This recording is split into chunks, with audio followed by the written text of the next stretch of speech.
Tuan-tuan, puan-puan, sahabat-sahabat yang dikasihi sekalian, masih lagi berbicara dalam rangka tajuk yang besar, iaitu perkara-perkara yang disukai oleh Allah Subhanahu wa taala. Dan dalam 2-3 kuliah yang lepas disebut mengenai perkara yang pertama disukai oleh Allah ialah sabar. Dan mengenai sabar tersebut disebut beberapa perkara berkaitan dengan sabar.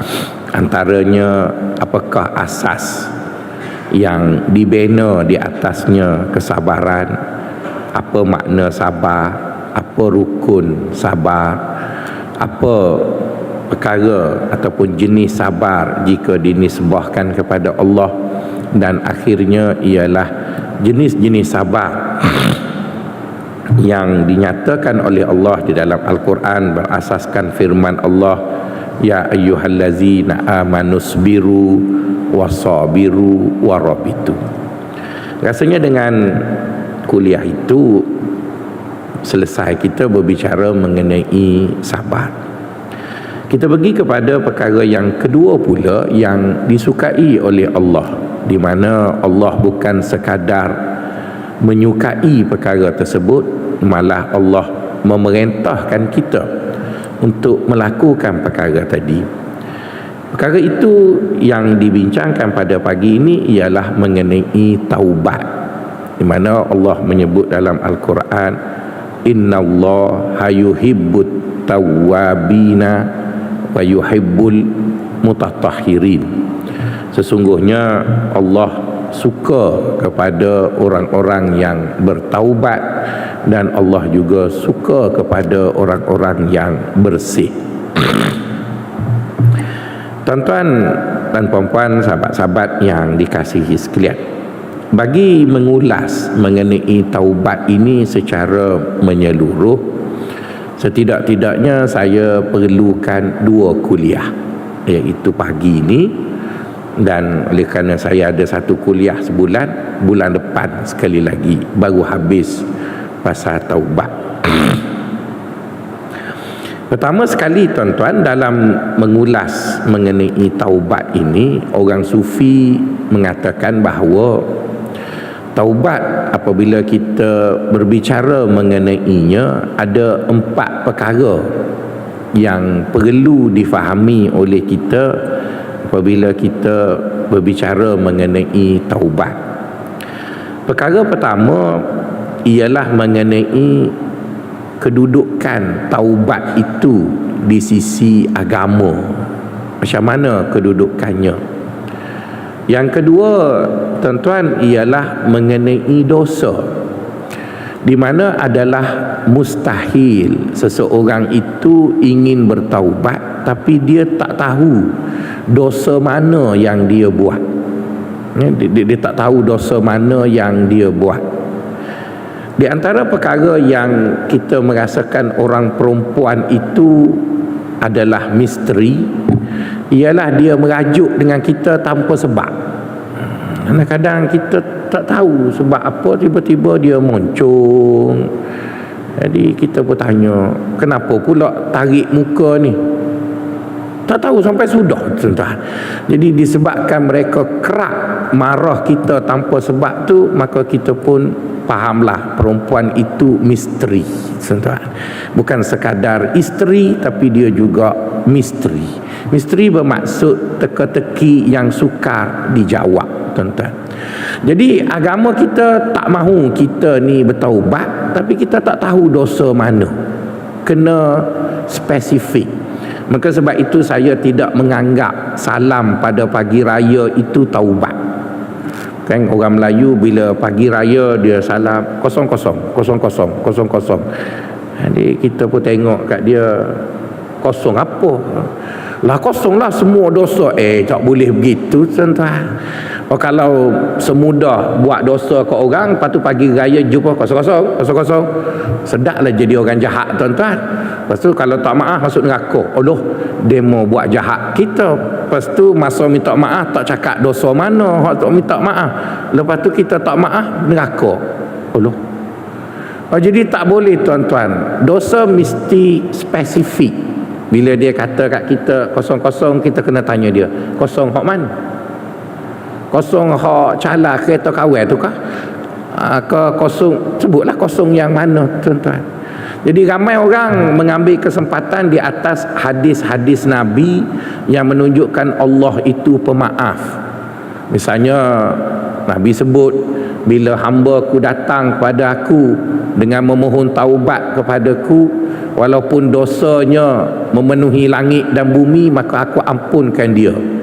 Wah, ini seronok ni, kita rembak habis duit orang, kepada tu minta maaf. Jadi adakah taubat itu dengan makna begitu? Kalau taubat itu dengan makna begitu, buat apa kita jadi orang baik tuan-tuan? Baik kita jadi jahat dulu tuan-tuan. Kalau kita tengok cerita Hindustan, berapa lama orang yang boleh peluk perempuan ialah orang jahat tuan-tuan. Kalau cerita tu 200 minit, hero hanya peluk 15 minit, lepas tu cerita pun habis tuan-tuan. Yang jahat peluk dari awal sampai akhir tuan-tuan. Jadi kalaulah bertaubat itu kita tak beritahu dosa mana yang nak ditaubat, dosa itu maknanya apa, maka orang sufi kata tak jadi taubat tu. Jadi oleh kerana itu saya perlu kuliah untuk beritahu dosa itu tuan-tuan. Okey, yang ketiganya tuan-tuan, taubat itu dibahagikan kepada dua. Satu disebut dengan taubat pasif, yang satu lagi disebut dengan taubat aktif. Okey, bagaimana nak memahami falsafah taubat pasif dan taubat aktif itu? Bila ditanya kepada guru saya tentang dosa, dia mengatakan dosa itu boleh kamu bayanginya ataupun boleh kamu fahaminya dengan setiap kali kamu buat dosa, kamu paku dekat dinding rumah kamu tu satu paku. Dulu tuan-tuan mula-mula kerja, kawan-kawan saya ajak saya melabur dengan beli rumah dekat Kota Damansara, lepas tu buat sewa. Saya seorang dianggap bodoh oleh kawan-kawan kerana tak ada rumah di Kota Damansara untuk bagi orang sewa masa tu, dan saya bersedia untuk dianggap bodoh.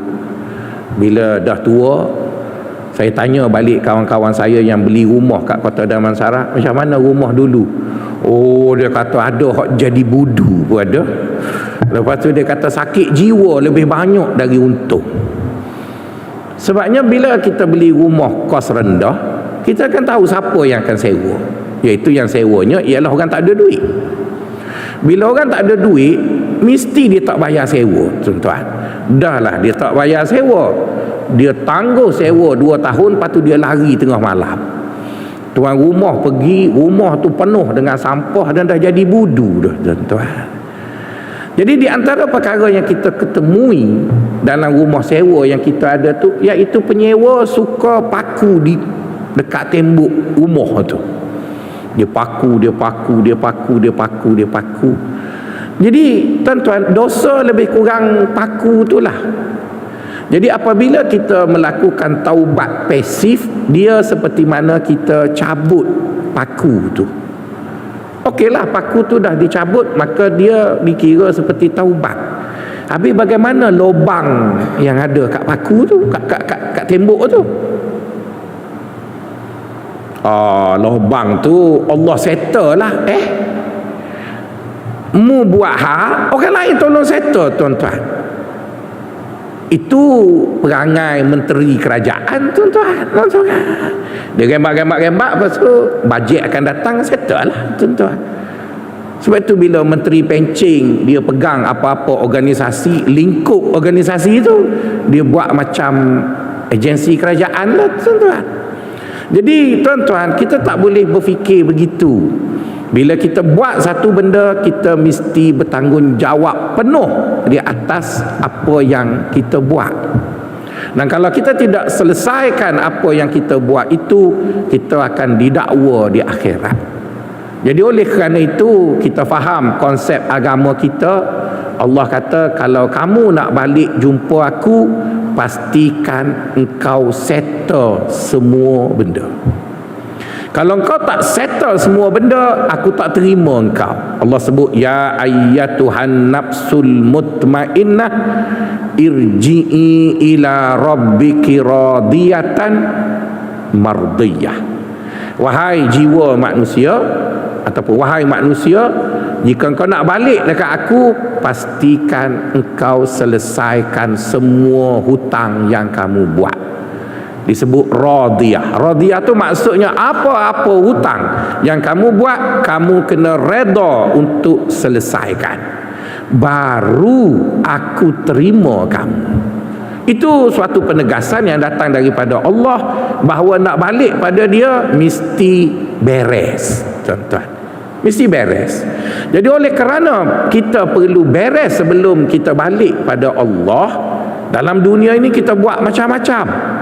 Jadi bila kita buat macam-macam, perlu kita berbicara tentang taubat secara tuntas.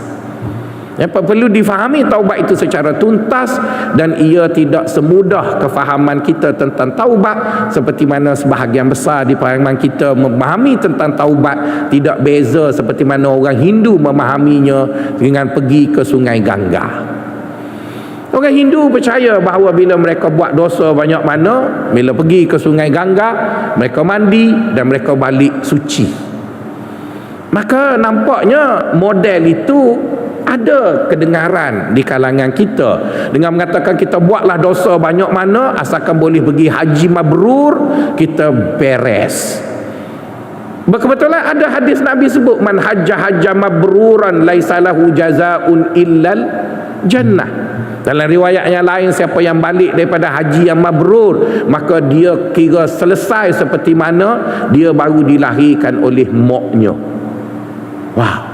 Bagi penyangak-penyangak melihat bahawa itu ialah manipulasi yang paling bijak, iaitu buat jahat seboleh mungkin dan cover supaya orang tak tahu, lepas tu pergi umrah ataupun haji dengan Ustaz Daud Cik Ngoh, dengan Batuta Travel ataupun dengan orang-orang hebat, balik selesai, lepas tu masuk parti politik yang baik, terus suci, tuan-tuan.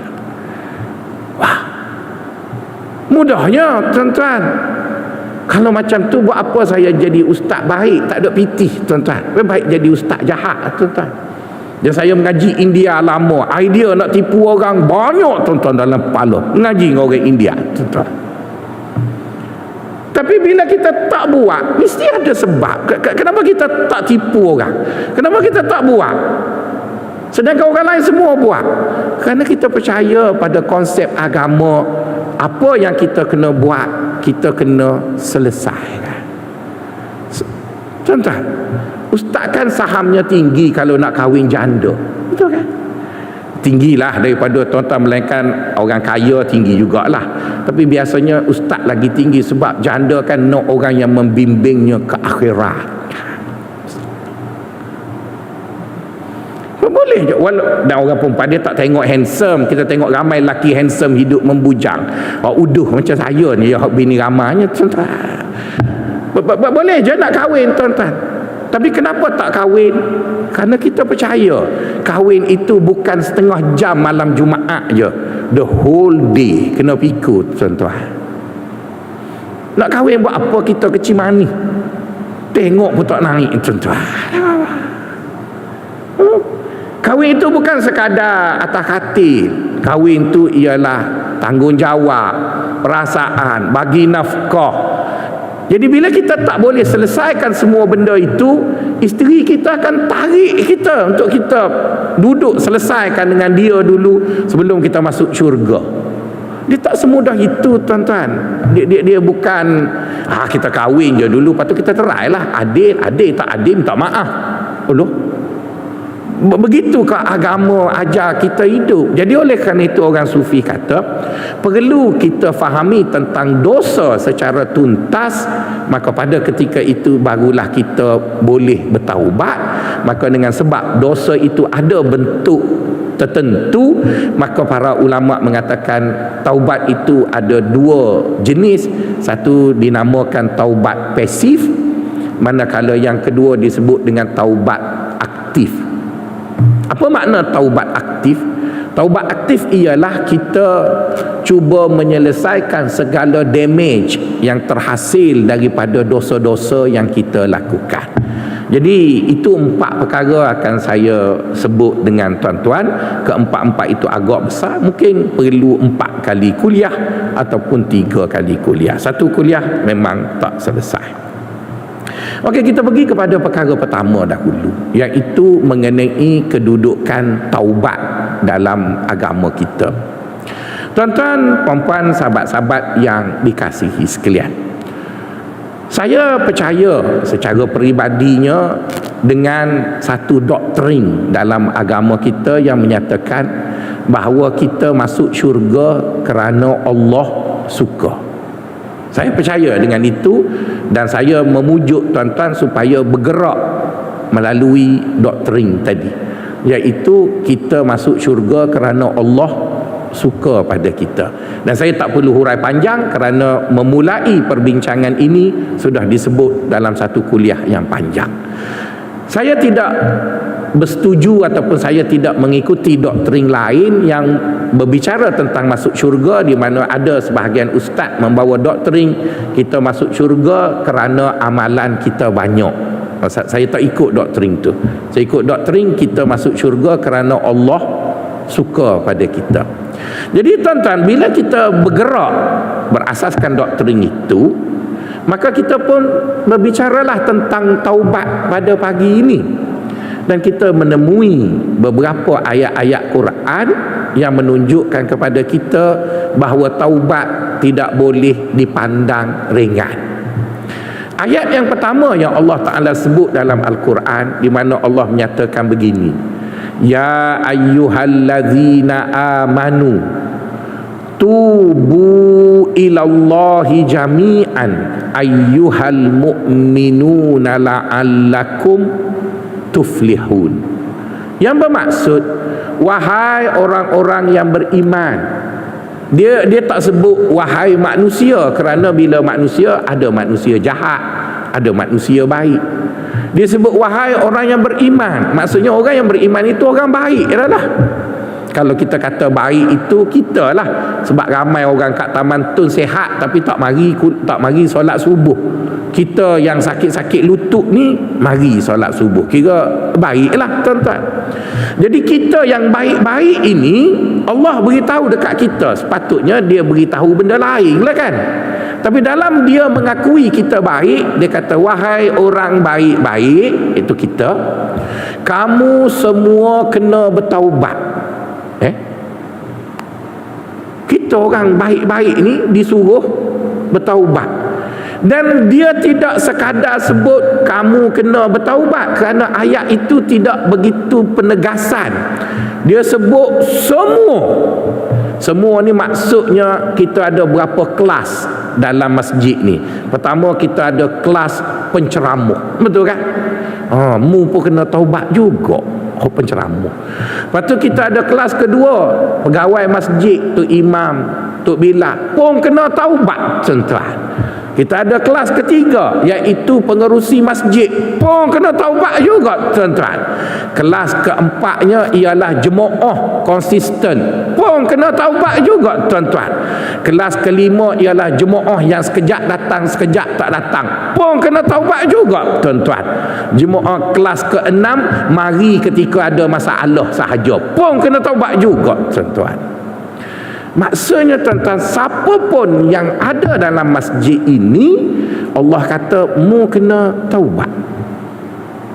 Kalau kamu tidak taubat, maka kamu tidak akan berjaya.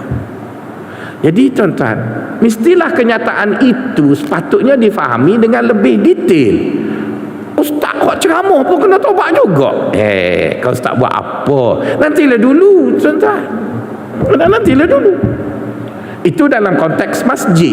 Dalam konteks yang lebih besar juga ayat yang sama dibaca, iaitu Menteri Agama kena taubat, Perdana Menteri kena taubat, Menteri-menteri kena taubat, Ketua Setiausaha kena taubat, sampailah marahin yang B40 paling bawah yang selalu duk tunggu sumbangan subsidi dan sebagainya pun kena taubat. Raja kena taubat. Malah kalau kita lihat kepada amalan taubat itu, baginda sendiri pun bertaubat. Di mana kata baginda, astaghfirullah fil yaumi sab'ina marratan. Dalam riwayat yang lain, aku beristighfar kepada Allah kadang-kala 100, kadang-kala 70. Maka kita akan tanya, ya, Nabi pun istighfar juga kah? Bukankah Nabi maksum? Tapi kenapa dia beristighfar? Jadi itu menunjukkan bahawa gesaan ataupun perintah supaya bertaubat itu hendaklah dilakukan setiap individu di kalangan kita tanpa pengecualian. Kita semua kena bertaubat. Apabila kita dah faham begitu, maka kita pun bolehlah gambarkan kedudukan taubat itu. Ianya menggambarkan kepada kita bahawa taubat itu adalah satu perkara yang tinggi, sehingga Allah mengatakan, aku tak kisah sangat dengan manusia buat dosa, tapi aku marah sungguh kalau dia buat dosa, dia tak bertaubat.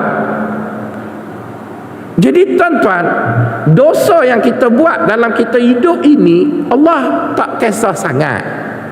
Buktinya, mari kita dengar satu hadis di mana Rasulullah SAW bersabda, jika seseorang itu sudah tidak lagi buat dosa, maka aku matikan dia dan aku hidupkan manusia lain untuk buat dosa. Maka sebab itu kalau tuan-tuan nak mati awal, jangan buat dosa tuan-tuan. Sebab bila tuan-tuan dah tak buat dosa, maka tuan-tuan tidak sebut lagi lah astaghfirullahalazim. Maka sebab itu orang baik mati awal. Cuba tuan-tuan sebut kat saya, siapa orang baik umur panjang? Tapi tuan-tuan tengok orang jahat, liat tuan-tuan, 5 kali bypass, tak mati lagi tuan-tuan. Saya tak maksud siapa-siapa ya, tuan-tuan gelak itu masalah tuan-tuan. Tak mati tuan-tuan. Tak mati, lepas apa tuan-tuan, tak mati. Kita bolehlah cakap dia pakai bateri yang hebat, itu analisis kita. Tapi nak sebutnya tak mati. Fir'aun umur panjang, orang jahat lazimnya umur panjang tuan-tuan. Orang baik semua dah tinggal kita, dah tak ada dah. Kadang-kadang kita pun takut, aku ni jahat kau baik, tak mati-mati lagi. Semua dah mati tuan-tuan. Dr. Hai dah mati, Mahmud Zuhdi dah, ni habislah tuan-tuan yang baik-baik. Tinggal kita je. Sebab kaedahnya menyatakan begitu, bila orang tadi dah tak buat dosa, buat apa lagi dia hidup? Mati lah. Ada pun orang yang buat dosa itu diberi kesempatan untuk bertaubat, diberi kesempatan untuk bertaubat, diberi kesempatan untuk bertaubat. Kerana bagi Allah, dia suka sangat dengan taubat itu.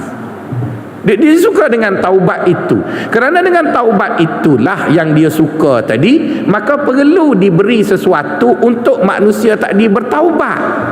Jadi apa yang menyebabkan manusia bertaubat? Dia buat salah lah tuan-tuan. Dia buat salah. Tuan-tuan, kita ada satu spesies yang lebih baik dari kita, tapi Allah tak berapa suka kat dia. Dia suka kita lagi. Spesies itu ialah malaikat. Ya, malaikat Allah buat malaikat yang masuk Baitul Ma'mur itu tuan-tuan, 10,000 malaikat setiap hari masuk Baitul Ma'mur dan tak keluar-keluar. Ada yang berzikir, ada yang rukuk, ada yang sujud puji Allah. Allah tak kisah sangat dengan dia. Allah lebih cakna pasal kita. Kalaulah malaikat itu lebih mulia dari kita, kenapa malaikat itu kena servis untuk kita? Kita lah kena servis untuk dia kalau dia lebih baik. Dan dia telah dicipta jauh lebih awal daripada kita. Dan Allah tidak berhenti mencipta makhluk ketika mana dia mencipta malaikat. Dia tidak berhenti. Bukankah Allah bersembang dengan malaikat? Wa iz qala rabbuka lil malaikati inni ja'ilun fil ardi khalifah. Dia kata malaikat, aku nak buat makhluk lain. Malaikat kan dah ada dah. Maka malaikat bertanya, ya Allah, kenapa nak buat yang lain? Kami kan dah ada, dah puji kau dan sebagainya. Jadi bermaksud dalam keadaan pujian malaikat itu pada Allah, Allah buat lagi yang lain, mesti yang lain itu lebih baik dari yang ada tu. Lepas tu setelah mana Adam dicipta, yang akan buat salah tu, Adam yang akan buat salah tu, Allah dah tahu Adam akan buat salah. Allah suruh malaikat sujud dekat Adam. Tak pernah ada satu perintah manusia sujud pada malaikat, tapi malaikat sujud pada Adam ada. Jadi itu menunjukkan pada kita, tuan-tuan, Allah bukan suka pada kita hanya kerana kita, dia suka kepada kita tadi bertaubat. Maka dia buatlah kita dengan kelemahan, pelupa, jahil, gelojoh, semualah yang dia sebut dalam Quran itu. Semua kelemahan-kelemahan itu adalah potensi untuk buat dosa lah. Potensi untuk buat dosa. Tuan-tuan, cuba tuan-tuan tengok ya, perkara yang menyebabkan kita boleh berdosa, ada 4 benda pada kita, satu pun tak ada pada malaikat. Allah buat kita ni ada syaitan.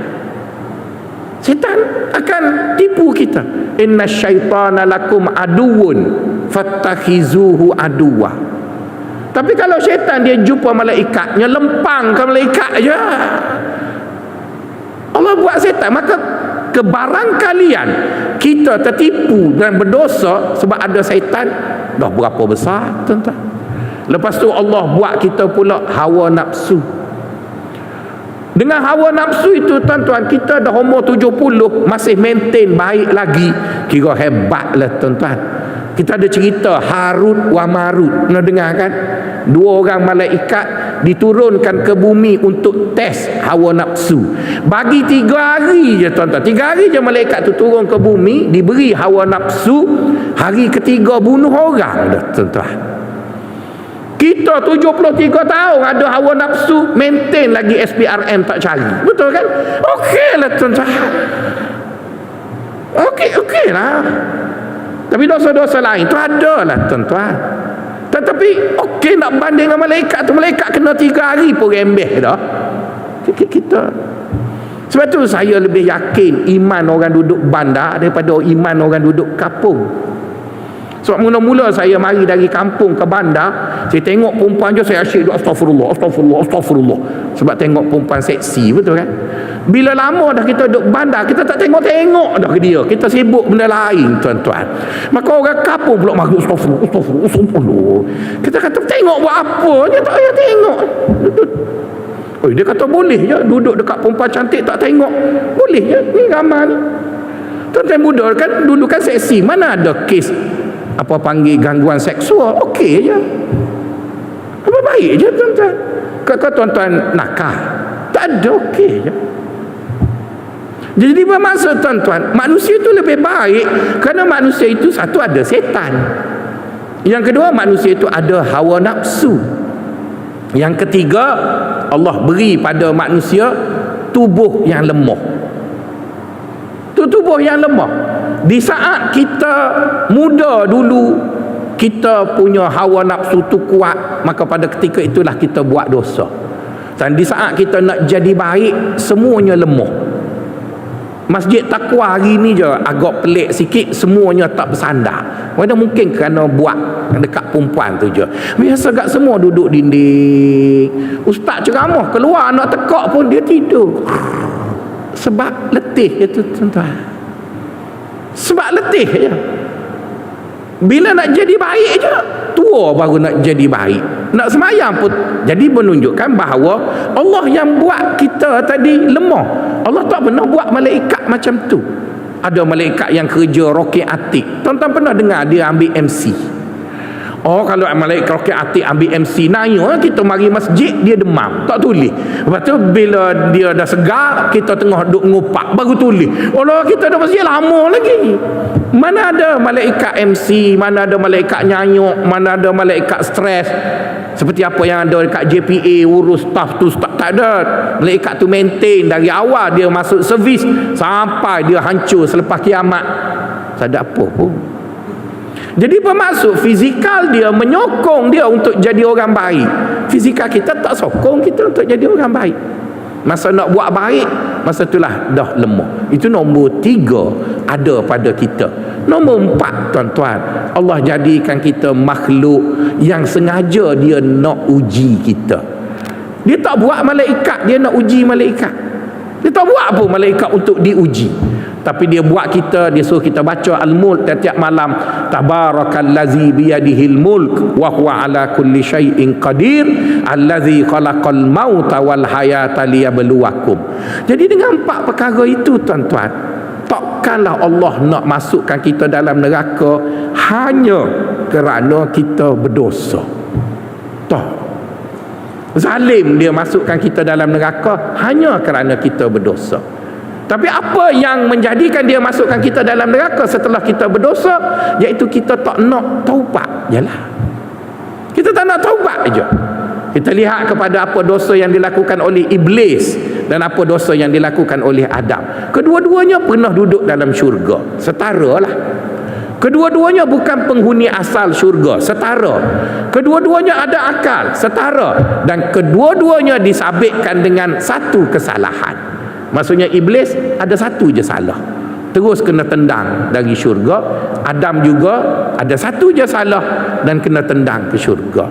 Persoalan sekarang ialah, kenapa Adam boleh balik?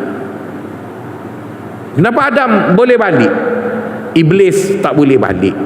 Jawabnya satu je, Adam bertaubatlah. Iblis tak nak taubat. Jadi bermaksud, tuan-tuan, kita masuk syurga ke masuk neraka bukan sebab dosa sangat. Dia adalah disebabkan setelah buat dosa, kita tak nak mengaku kita berdosa dan kita tak nak bertanggungjawab di atas dosa yang kita buat. Allah nak yang tu je. Allah nak kamu ada rasa bersalah dan kamu bertanggungjawab penuh di atas kesalahan itu. Okeylah. Ramai di kalangan kita cukup culas bila kita buat dosa untuk bertanggungjawab di atas dosa tadi. Ramai di kalangan kita.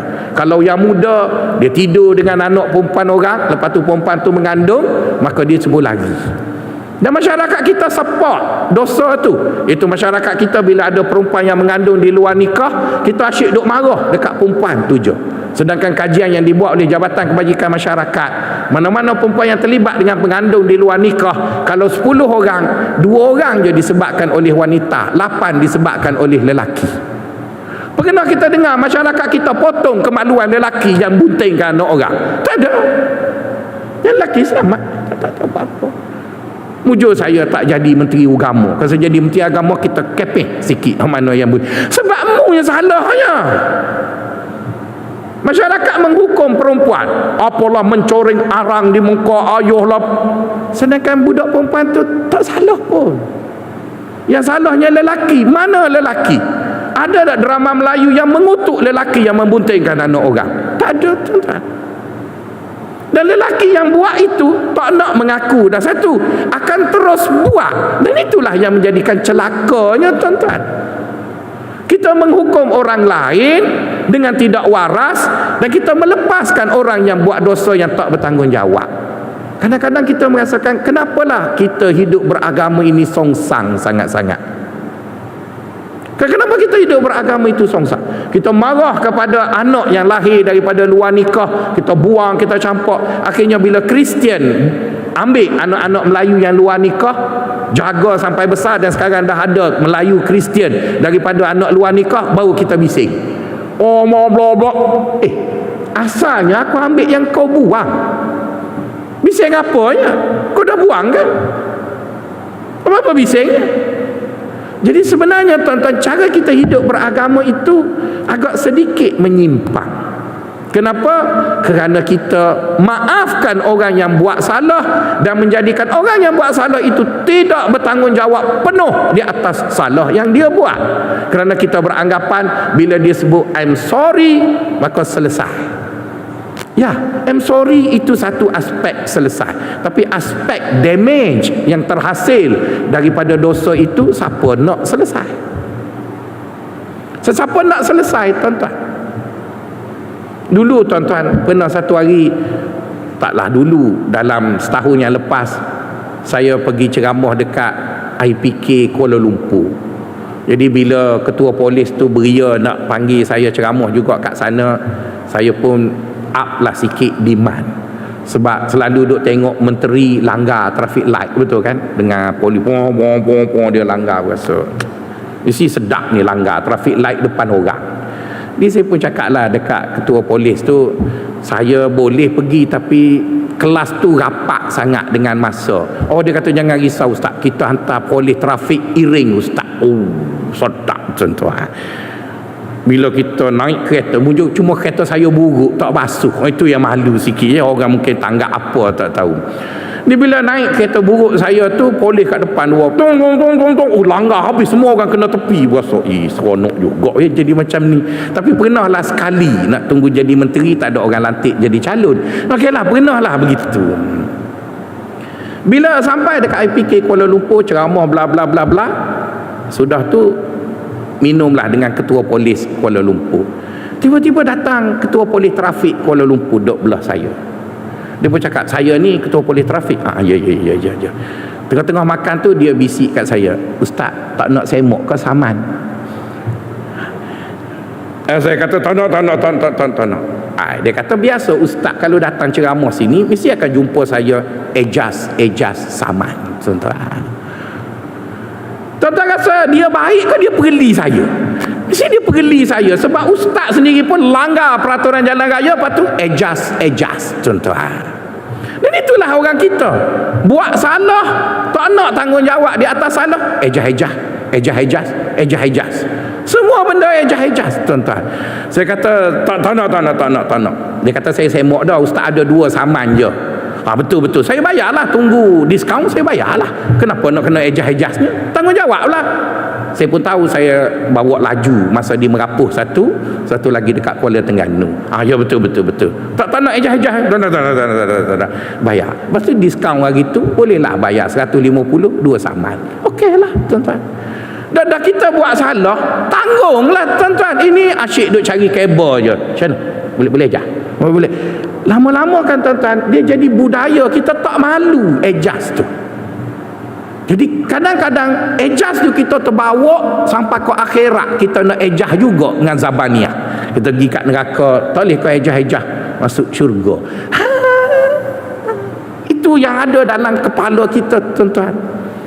Mana ada ejas kat sana? Kat sana mesti akan ikut peraturan. Dan peraturan mengatakan kamu tak mungkin masuk syurga melainkan kamu selesaikan dosa yang telah kamu buat. Jadi itulah yang menakutkan kita nak buat dosa tu tuan-tuan. Sebab dia punya rule itu begitu tegas. Tak boleh lah. Dia tak ada ejas. Dekat dunia boleh ejas itu dan ini. Jadi oleh kerana itu tuan-tuan, apabila Allah menyatakan bahawa dia suka sangat kepada taubat, maka dia pun rekalah kita dengan segala kelemahan. Dan dengan kelemahan itu kita terjebak dengan dosa. Dia tak kisah sangat dengan terjebak dengan dosa tu. Yang penting setiap kali kamu berdosa, kamu mengaku tak kamu buat dosa. Dah lepas kamu mengaku tadi, kamu mengambil tanggungjawab tak dengan dosa yang kamu buat tadi untuk menyelesaikannya. Jadi bila kita ada sikap yang macam itu di atas setiap dosa yang kita buat, maka Allah sukalah dengan kita. Jadi bila dia suka dengan kita, kita punya doktrin asalnya ialah kita masuk syurga kerana Allah suka dengan kita. Okey tuan-tuan, itu satu firman Allah. Firman Allah yang kedua, Allah mengatakan wa man lam yatub faulaika humuz zalimun. Allah kata sesiapa yang tidak bertaubat maka dia adalah orang yang zalim. Dan dalam ayat yang lain Allah menyebut innallaha la yuhibbuz zalimin. Orang yang tidak bertaubat itu dikira zalim. Dan orang yang zalim itu Allah tidak suka. Jadi rugilah kita nak masuk syurga tadi dengan melakukan perkara yang Allah suka. Dan sekarang bukan sekadar Allah suruh kita bertaubat, dia buat kenyataan orang yang tidak bertaubat itu dia zalim, dan orang yang zalim itu tidak disukai Allah. Imam Ibn Qayyim Al-Jauziyah ada menyatakan 17 jenis kezaliman yang berlaku pada orang yang buat dosa tapi tidak mahu bertaubat. Ada 17 bentuk kezaliman. Pagi ni saya nak sebut satu sahaja daripada firman Allah Subhanahu wa taala. Allah ada berfirman dalam Al-Quran. Kata Allah, "Inna rahmati wasi'at kulla syai' fasa'aktubuha lillazina yattaquna wa ya'tuna zakata wa hum biayatina yu'minu." Allah kata, sesungguhnya rahmat aku itu meliputi semua perkara. Kalau kita berhenti bacaan ayat tadi pada ayat tu, maka mudahlah masuk syurga, tuan-tuan. Sebab Allah kata, sesungguhnya rahmat aku meliputi semua benda. Jadi bila meliputi semua benda, kita bergerak di atas doktrin kita masuk syurga dengan rahmat Allah, maka kita yang buat dosa pun dalam rahmat Allah jugalah. Kita faham begitu? Oh, tak. Memang Allah kata rahmat aku luas dan meliputi semua perkara, namun perkataan semua perkara itu hendaklah memiliki 3 ciri. Maksudnya orang yang nak dikira berada dalam seka rahmat Allah itu mesti ada 3 ciri. Pertama, fasa'ak tubuha lillazina yattaqun. Hendaklah dia orang yang bertakwa. Yang kedua, wayatuna zakah. Maksud wayatuna zakah, dia menyelesaikan hak-hak orang lain di atas bahunya. Yang kedua.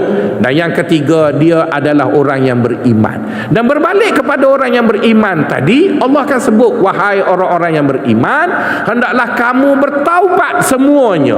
Maka ayat itu bermaksud orang yang berada dalam seka rahmat Allah adalah orang yang sentiasa bertaubat. Dengan ayat yang mula-mula itulah. Jadi itu menunjukkan kepada kita, apabila kita tidak bertaubat setelah kita buat dosa, kita meletakkan diri kita dalam satu kedudukan yang amat bahaya, iaitu berada di luar rahmat. Berada di luar rahmat. Jadi apabila kita berada di luar rahmat, maka pada ketika itu kita tak boleh masuklah, tuan-tuan. Dulu dalam beberapa tahun ada berlaku krisis di mana beberapa orang Malaysia yang kagum dengan negara asing. Ini orang kita yang tak sedar diri ni, dia pergi ke Eropah, dia pergi ke sana, dia kagum dengan orang sana baiklah kononnya dan sebagainya. Jadi dia pun mohon untuk melepaskan kerakyatan Malaysia. Lepas tu dia pohonlah untuk dapat kerakyatan negeri yang dia kagum tu, tuan-tuan.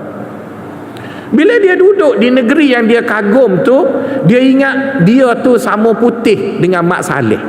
Memanglah dia Jawa putih, tapi tidaklah seputih Mak Saleh tu. Bila duduk lama, baru dia dapati dia telah didiskriminasi kerana dia orang Asia. Maka dia pun rasa tertekan duduk dengan Mak Saleh, nak balik ke Tanjung Karang balik. Tanjung Karang itu hanya contoh ya, jangan tanya maksud orang Tanjung Karangnya begitu. Bila dia nak balik, tuan-tuan, dia sudah tidak warga negara dah. Dia sudah tidak warga negara. Maka dia kena berbaris panjang seperti Bangla. Setaraf dah lah kan. Walaupun dia lahir di Tanjung Karang, kena isi borang. Lepas tu bila pegawai immigration marah kat dia, dia kata, "You tak kenal ke aku orang Malaysia?" Apa? Bila pula awak orang Malaysia? Awak kan dah lepas kerakyatan. Awak orang planet mana? Saya tak tahu. Aku kahwin dengan orang. Itu cerita lama, tuan-tuan. Jadi akhirnya ada beberapa orang Malaysia yang telah buat silap tadi, merayulah ikut parti politik, bawalah kami rakyat Malaysia insaf. Samalah juga orang Melayu yang terpengaruh dengan Bangla tu, adik cantik tu kan.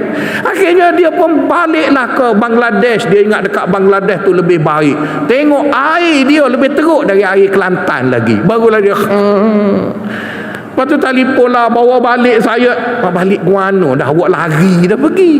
Abang cantik, abang handsome, duduklah sana, tuan-tuan. Jadi samalah juga kita, tuan-tuan, bila kita buat dosa, Allah hanya letak satu syarat mudah, taubat je. Aku tahu kejap lagi kau buat dosa pula, tapi taubat balik. Buat dosa pula, mungkin kita kata, ya Allah, kalau aku buat dosa aku taubat, aku buat dosa aku taubat, malulah dekat kamu, itu yang aku tak taubat tu. Bukan macam tu tuan-tuan.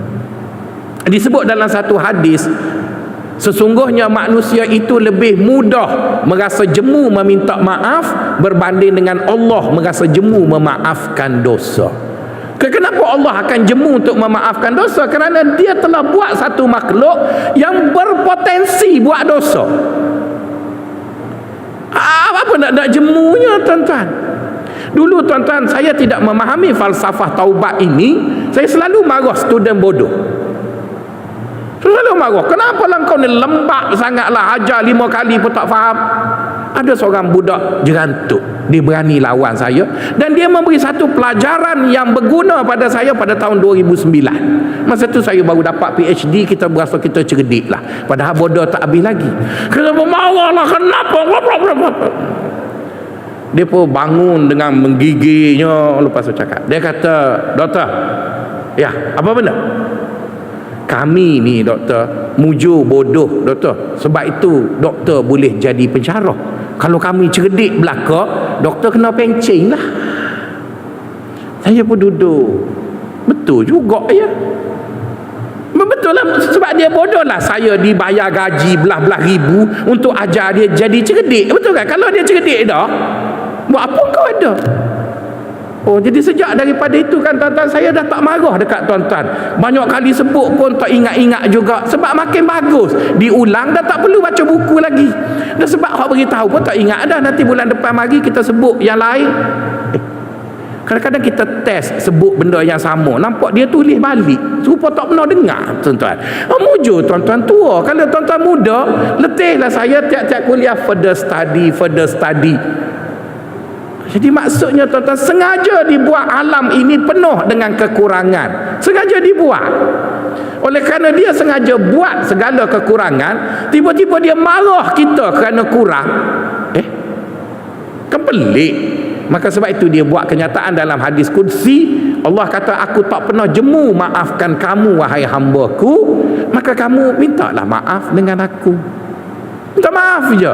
Jadi sebenarnya tuan-tuan, bukan masuk neraka itu kerana dosa itu, tapi masuk neraka kita kerana buat dosa dan tak nak bertaubat. Jadi taubat itu amat penting. Maka sebab itulah baginda sallallahu alaihi wasallam menyebut dalam satu hadis, la yazni zani hina yazni wa huwa mu'min, la yasriku sarik hina yasrik wa huwa mu'min. Tidak dikira beriman seorang yang mencuri itu ketika dia mencuri dan selepas dia mencuri, kalau dia tidak bertaubat. Maksudnya, bila kita buat satu dosa, kita yang asalnya duduk dalam lingkungan rahmat Allah yang memungkinkan kita masuk syurga, bila kita buat dosa, kita pun diletak di luar seka itu. Jadi bagaimana nak pulang balik ke dalam seka itu? Kita kena taubat je lah. Taubat balik. Saya ada satu hadis qudsi, dan saya harap tuan-tuan jangan cerita dekat orang muda. Hadis ni untuk orang pencing macam kita je lah ya. Tuan-tuan nak dengar yang Arab, kau pakai terjemuh terus. Kalau Arab tu bunyi macam cahaya sikit kan, padahal tak faham pun. Lepas tu terjemahlah yang difahaminya ya. Masa ada lagi, saya baca yang Arabnya. Arabnya bunyi begini, iza aznaba abdun fa'arafa anna lahu rabban yaghfiru zambi wa ya'khuzu bizambi fayaqulu astaghfirullahal azim wa yaqulu Allahu azza wa jalla aznaba abdi zamban fa'arafa anna lahu rabban ya'khuzu bizambi wa yaghfiru bizambi fastaghfarani faghfartu lahu fa'aznaba abdun saniyatan fastaghfarallah fayaqulullahu azza wa jalla aznaba abni zamban fastaghfarani faghfartu lahu fa'araftu annahu sayaznibuni salisatan fakultu lahu ya abdi if'al ma syi'ta fa iza astaghfartani faghfartu laka. Hadisnya dalam bahasa Arab lebih kurang begitu. Dalam bahasa Melayunya bermaksud, ada seorang hamba, dia buat dosa. Dia buat dosa. Bila dia buat dosa, maka dia rasa menyesal di atas dosanya tadi. maka dia tahu Tuhannya Maha Pengampun dan Tuhannya juga adalah Maha Penghukum. Maksudnya Allah boleh ampun dan Allah boleh hukum. Maka dia pun sebut Astaghfirullahalazim. Maka Allah dengan penuh gembira menyambut istighfar ataupun taubat hambanya tadi dengan mengatakan, wahai malaikatku, tengoklah di bumi ada seorang hamba-Ku yang berdosa dan dia telah beristighfar kepada Aku. Gembira sangat-sangat Allah bila orang tu beristighfar. Dan nak boleh dia istighfar, dia buat dosa dulu. Maka Allah kata, wahai hamba-Ku, Aku berbesar hati mengampunkan kamu. Selang seketika, hamba yang baru sudah bertaubat tu buat dosa pula, tuan-tuan, kali kedua. Lepas dia buat dosa, dia pun astaghfirullah lagi, dia beristighfar lagi dan minta ampun lagi. Maka Allah pun jawab dengan penuh gembira, wahai hamba-Ku, kamu buat dosa dan Aku ampun. Aku akan tahu kejap lagi mu nak buat pula. Dia Allah kan, dia tahulah kejap lagi buat pula ni. Bukannya berjuru sangat pun. Allah tak marah pun kat dia, tuan-tuan. Lepas tu jangan cakap kat anak muda, nanti dia kata kita istighfar 3 kali, lepas tu boleh lesen besar. Bukan begitu ya, tuan-tuan. Tapi apa yang nak disebutnya, Allah tahu kejap lagi pun nak buat pula. Maka Allah kata kepada hamba tu, wahai hamba-Ku, buatlah apa yang kamu nak buat, asalkan setiap kali kamu buat dosa, mu minta maaf dengan Aku. Jadi tuan-tuan, pada saya dengan hadis-hadis itu, Allah lebih suka kita minta maaf. Jadi oleh kerana untuk menjadikan kita seorang yang minta maaf ataupun bertaubat, dia kena jadikan orang itu terjebak dengan dosa. Terjebak dengan dosa. Jadi oleh kerana itu, tuan-tuan, kedudukan taubat itu terlalu tinggi dalam agama kita. Maka sebab itulah Allah menyebut innallaha yuhibbut tawwabin. Allah suka sangat pada orang yang bertaubat. Itu perkara yang pertama, iaitu kedudukan taubat dalam agama kita. Pergi kepada perkara yang kedua, mengenai dosa. Daripada apa yang saya baca, saya belajar sepanjang belajar agama ni, tuan-tuan, bolehlah saya ringkaskan bahawa dosa itu terbentuk dari 3 komponen. Ya, ada 3 komponen, dia bergabung maka jadilah dosa. Apa komponen yang pertama? Iaitu kita melakukan sesuatu yang menyalahi atau melanggari apa yang ditetapkan oleh Allah. Kita buat benda tu, buat kesalahan. Yang kedua, dalam dosa itu ada aib. Ya, ada aib. Maka sebab tu semua orang yang berdosa bila pergi ke mahkamah, dia akan tutup muka. Itu kita tengok dulu. Lepas tu masuk awal 2000, bila pergi ke mahkamah berdosa, mesti pakai kopiah. Untuk kan? Dululah. Sekarang, tuan-tuan, orang direman ataupun orang dibawa ke mahkamah, dia tak tutup muka dan tak pakai kopiah dah. Dia itu menunjukkan kepada kita sudah parah, di mana orang tak malu dah buat dosa, tuan-tuan. Orang tak malu dah buat dosa. Tuan-tuan pernah duduk di negara barat. Negara barat kan banyak peluang buat nakal-nakal. Tuan-tuan kan? Saya 2 kali minta dengan Universiti Melaya. 1 kali nak belajar di UK, tak dapat. Kali kedua nak sabatika, tak dapat juga. Nasib tak baik. Jadi dah duit banyak dah simpan nak pergi UK, pergi Europe. Akhirnya 1 hari dapatlah invitation untuk bentang kertas di Sepanyol. Jadi pergilah kitanya, pergi. Petang tu nampak orang ramai kat tepi pantai. Kita pun rasa takkan nak pakai seluar panjang dengan baju necktie duduk tepi pantai di Sepanyol, tuan-tuan. Jadi kita pun buatlah sikit nakal. Betul kan, pakai seluar berenang tu atas sikit pada lutut, lepas tu pakai baju. Kita sampai tempat dia duduk tu terkejut sebab orang tak pakai baju belakang, tuan-tuan. Kita pun pakai balik, tuan-tuan. Pakai macam ni pun kalau tengok dekat jemaah Masjid Taqwa, dia suruh semok balik pencarah itu, tuan-tuan. Situ teruk lagi. Jadi saya pun terfikir, tuan-tuan hak duduk UK lagu mana masa muda dulu, tuan-tuan. Mestilah ada nakal-nakal sikit, pernah merasa itu, pernah itu. Tapi apa yang tuan-tuan buat ketika mana tuan-tuan buat nakal dulu, tuan-tuan sorok. Betul tak? Tuan-tuan sorok. Gambar tu tak bagi orang tahu. Itu tuan-tuan dulu. Sebab tu tuan-tuan orang baik-baik. Sekarang tuan-tuan, dia buat on the spot dosa itu dekat Instagram, dekat TikTok, buat dosa tu dia. Ya. Aduh. Jadi elemen aib itu tuan-tuan dah tak ada dah tuan-tuan. Maka itu yang menjadikan cukup menakutkan, kerana asas yang menghalang orang tu buat dosa ialah rasa malu. Tapi bila malu dah tak ada, tuan-tuan jangan haraplah manusia akan tidak buat dosa, kerana agama kita punya teori dia mengatakan al-imanu wal haya'u qurana idza rufi'a ahaduhuma rufi'al akhar. Iman dengan malu itu adalah kembar. Jika salah satunya hilang, maka hilanglah satu lagi. Jadi bila hilangnya malu, maka jangan percaya kepada orang itu dia tak akan buat dosa bila dia tidak malu. Sebab tu kita orang kampung tuan-tuan, bila mari bandar, orang ajak kita buat dosa, dia cakap apa kat kita? Don't be shy. Saya selalu dengar macam tu. Jangan duduk malu, kita duduk bandar kan ni. Malu apa? Di mana orang bila ajak kita buat jahat, mesti dia pertama sekali dia kata jangan malu. Jangan malu. Jadi dalam agama kita dosa itu ada pelanggaran, komponen yang kedua ada malu, dan yang ketiga dosa itu ada damage yang terhasil, ada keburukan, kerugian yang terhasil. Jadi kerana dosa itu terbentuk daripada tiga perkara tadi tuan-tuan, maka bila kita bertaubat, kita kena selesaikan tiga-tiga tu. Kena selesaikan malu. Maka untuk selesaikan malu, kita minta Allah cover dosa kita. Itu yang kita sebut astaghfirullahalazim. Astaghfirullahalazim. Astaghfirullahalazim bukan bermaksud kita selesaikan dosa.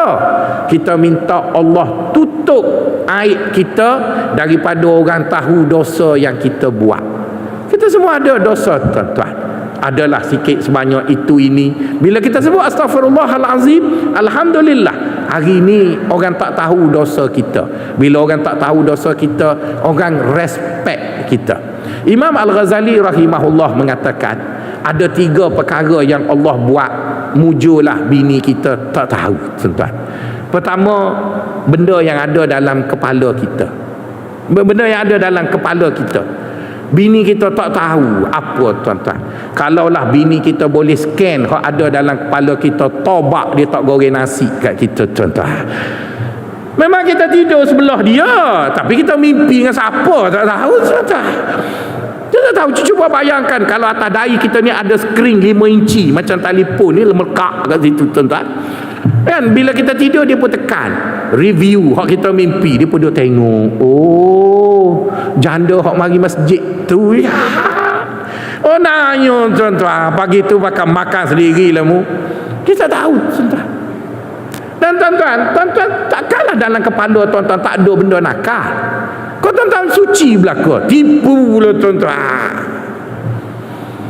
Bukanlah saya kata tuan-tuan tak baik, tapi kita manusia tuan-tuan. Pernah satu hari Saidina Umar ni tuan-tuan, dia, saya bukan nak uduhkan sahabat ya, cuma saya nak sebut sahabat dengan kita tu dalam beberapa hal lebih kurang yalah, man is man, gitulah tuan-tuan. Dia sahabat Nabi tuan-tuan. Ada seorang perempuan tu cantik, suami dia masih ada masa tu, tapi dia pergi masjid. Jadi 2-3 orang sahabat ni, Zubair, Abu Bakar, apa panggil Omar dan sebagainya, duduk serambi masjid tu, duduk. Lepas tu perempuan yang cantik tu lalu. 3 orang ni kata, boleh kawal, siap lah. Mestilah. Okey, comel lalu. Boleh kawal tu maksudnya kalau jadi bini saya. Oh, gitulah. Kawan tu dia lalu ke depan tu. Takdir Allah, suami dia mati syahid. Bila suami perempuan tu mati syahid, maka perempuan tu janda lah kan. Habis edah, 3 orang yang duduk komen ni cepat-cepat masuk tuan-tuan. Sebelum 2 orang lagi masuk, Omar masuk dulu tuan-tuan. Jadi dengan reputasinya dan sebagainya, perempuan tu pun terimalah Omar untuk jadi isteri dia. Maka Omar pun teringat, 2 orang geng aku ni duk kata ke dia juga, dia jadi bini aku ni. Maka Omar cakap kat bini dia, boleh tak awak kahwin dengan saya tapi dengan satu syarat. Lepas tu si isteri dia kata, syarat apa? Jangan pergi masjid lagi. Sebab ada dua orang ni duduk minat juga ni, dua orang ni dia minat juga. Mula lalu kau tu biar tak apa kata ke bini aku. Lepas tu perempuan tu pun bagi syarat, boleh saya kahwin dengan awak tapi jangan halang saya pergi masjid. Aje mu masuk doh lah. Aku tak nak pergi masjid ni, dua orang ni ada lagi ni duduk serambi masjid ni. Mu dah bini aku dulu, tak apa kau bukan bini aku. Maka Umar pun dia kerana dia nak juga dekat perempuan tu, dia kena buat helah lain. Maka dia kata okey, kamu bolehlah pergi masjid asalkan kahwin dengan aku. Jadi bila dah kahwin, isteri dia nak pergi masjid lah. Umar dah jam dah ni. Dua orang tu mesti duduk tengok nak marah kan. Nanti dia kata, tak payahlah warak sangat, dulu pun mu tengok aku juga. Jadi Umar pun nak buat macam mana. Satu hari isteri dia nak pergi masjid pagi, Umar buat hantu. Dia duduk belakang pokok tamar tu. Bila bini dia turun, zaman dulu kan mana ada lampu, mana apa, macam kita tak boleh tempat parking, biasanya kita pergi parking kat orang sembelih lembu tu kan. Begitulah. Jadi Umar belakang pokok tu, bini dia terkejut terus balik rumah. Dia kata, Umar tak boleh pergi masjid, ada hantu. Umar kata, itulah yang saya tak pergi tu. Sebenarnya takut dua orang tu, bukan hantu pun. Jadi moral of story-nya nak beritahu, nakal tu ada belakang lah tuan-tuan. Ya, tuan-tuan pula belajar UK, takkan tak nakal-nakal, adalah kan. Jadi oleh kerana kita pernah nakal, kita orang baik, maka kita minta dengan Allah, ya Allah tutuplah, jangan siapa tahu, jangan. Jadi itu satu part daripada taubat lah, iaitu kita minta Allah sorok aib kita. Adapun dua lagi part, iaitu kita ditulis buat dosa tadi. Kan kita buat dosa tu, malaikat roket atik tulis. Jadi bagaimana nak selesaikan yang tulis tu? Tulis kita berdosa, maka itu disebut dengan afun. Yang Allah Nabi ajar kepada Aisyah radhiyallahu taala anha. Apabila Aisyah tanya, ya Rasulullah, kalau aku jumpa malam Lailatul Qadar, aku nak minta apa? Nabi kata, bila mu jumpa malam Lailatul Qadar ya Aisyah, mu jangan minta benda lain. Benda lain tu gampang je, tapi mu mintalah Allah ampunkan kamu. Maka dia pun ajar, Allahumma innaka afuwun karim tuhibbul afwa fa'fu anni. Ya Allah, engkau adalah Tuhan yang maha pengampun, yang maha penyayang, yang maha mulia, maka ampunilah dosaku. Ampun bermaksud padamlah yang tak baik yang ditulis tadi. Jadi selesai dah bahagian kedua. Bahagian pertama, kita minta Allah sorok dosa kita, maka orang akan respect kita kerana dia tak tahu dosa kita. Kalau dia tahu, tobat, dia tak respect kita. Yang kedua, kita minta Allah padam catatan tersebut, maka kita mintalah ampun dengan Allah. Maka tinggal satu lagi, iaitu damage yang kita buat daripada dosa tadi yang perlu kita selesai. Jadi untuk menyelesaikan damage itu, dia ada 3 perkara yang perlu kita lakukan. Oleh kerana kita dah pukul 7.30, maka kita berhenti setakat itu dulu. Kita sambung kuliah akan datang, iaitu taubat dalam menyelesaikan damage yang terhasil daripada dosa tersebut. Assalamualaikum warahmatullahi wabarakatuh.